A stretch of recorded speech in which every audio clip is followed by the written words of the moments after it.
currently living through a time that will be of great historical interest in the future. Warwickshire's County Record Office will, over the decades to come, most certainly take in and preserve the official records that are now being created in response to the pandemic. These will come from organisations such as our parent body, Warwickshire County Council, but also from parish, district and borough councils, schools, businesses and the church establishments. But some records will not survive without local intervention, and so we would like to support Warwickshire communities in gathering and preserving your own COVID-19 community archive. This might involve reaching out to groups temporarily set up in response to COVID-19, or it might take a proactive effort to ensure someone is photographing actions that encapsulate what is happening now. By doing so, you can ensure the experiences of your community will be remembered for many years to come. Whilst Warwickshire County Record Office does take in ephemeral items such as posters, children's drawings, flyers and photographs, we generally only do so when they are part of a larger archive containing other series of records. However, these items will likely be just as valuable to future historians as they will add colour to the facts. And so perhaps you would like to consider protecting items such as those we have listed here. Your organisation may also like to add to these records by conducting and recording interviews and capturing online messages and videos. Obviously, the concern of many people and organisations at the moment will not be with the preservation of records, and so all you may wish to do currently is advertise your intention, in readiness to collect material at a more suitable time. Before you start to accept material, you should give some thought to how you intend to manage the collection and development of the archive. The National Archives has provided some detailed guidance for non-archivists called Documenting Collections, and it is worth taking a look. But don't get too worried about the formality of what you read. You are collecting for a very specific purpose. You can decide whether you run your operation as tightly or informally as you choose. That said, you will find if you keep basic information regarding the material you take in, it will help you in the long term. A group of items from one source or an individual item is a collection in archival terms, and when received and accepted by us, we call them an accession. You can choose what to accept, but if you do take it, you will need to record the following: who gave it to you, the date it was given, the status, more about that later, a brief description of what you receive, the size of the collection, and a reference number.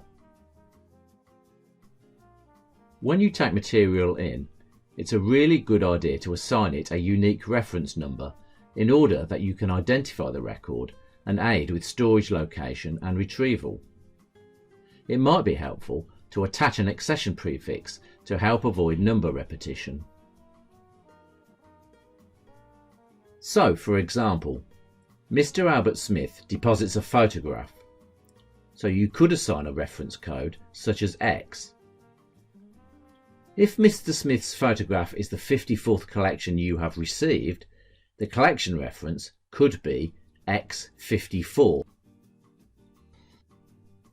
The importance of a reference number cannot be overestimated.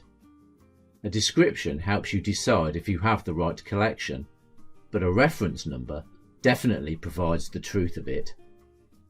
Additionally, it makes it far easier to find both the collection in terms of storage and the record of acceptance giving depositor details and any conditions required for holding the material.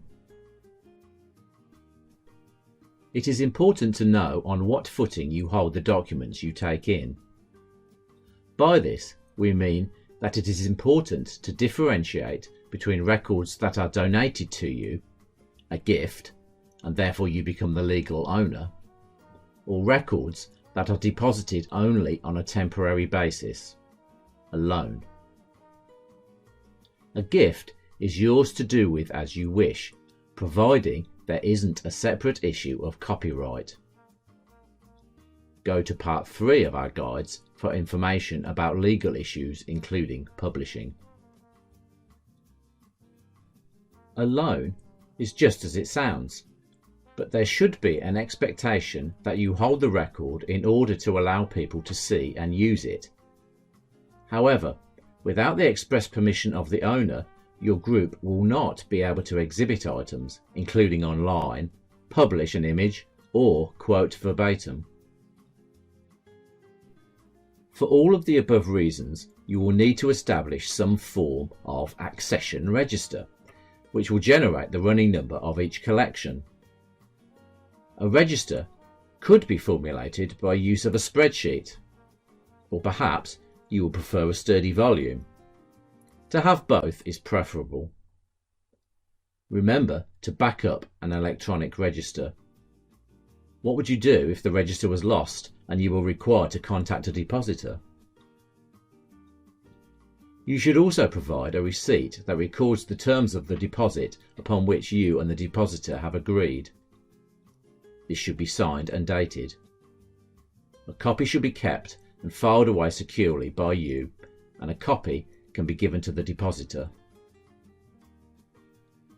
The unique reference number should also be recorded on the receipt.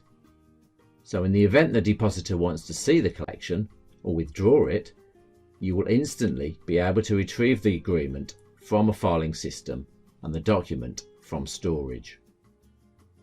You can make it as formal or as informal as you want.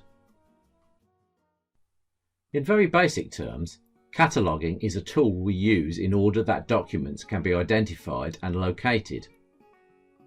It ensures collections are accessible and usable both now and in the future. Archives are traditionally catalogued by provenance rather than topic or type. If we were to receive a bundle of documents containing photographs by a local photographer and posters of a school, these records would form one collection under a suitable title. We wouldn't split the photographs to add to other photographs brought in by other people and add the school posters to another group of posters. Whatever you do decide, consistency will aid you in your approach, and so it is a good idea to draw up cataloguing guidelines for everyone to follow. The most basic method of cataloguing is using a spreadsheet or database. Specialist cataloguing software packages are available, but these can be expensive and require technical expertise. You might receive a bundle of material or just one item. One item will be simple to catalogue, but you will still need a title and a reference. The first part of the reference would typically be the unique number that was assigned when the collection was accessioned. Your catalogue might then resemble something like the first example. But if the local school, for example, brings in 2 boxes of material, then we would suggest you catalogue all these records under the name of the school. In this example, the collection is numbered with a simple consecutive numbering system. There are different ways of constructing catalogues. You might want to list by the function of the records, reflecting why they were created, and break them into various series, such as the catalogue structure here. Some people find this easier to follow than a long random list.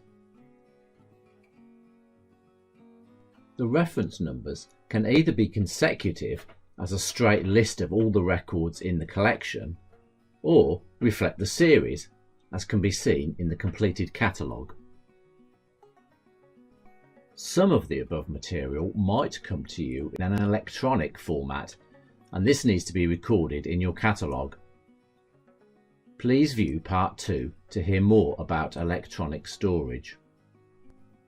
You can also take a look at our catalogue online called Warwickshire's Past Unlocked for ideas and inspiration.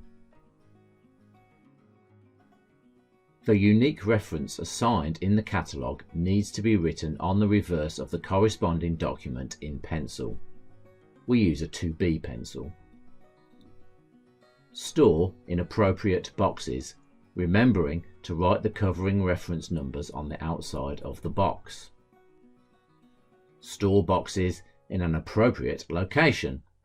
Again, both these points are covered in Part 2.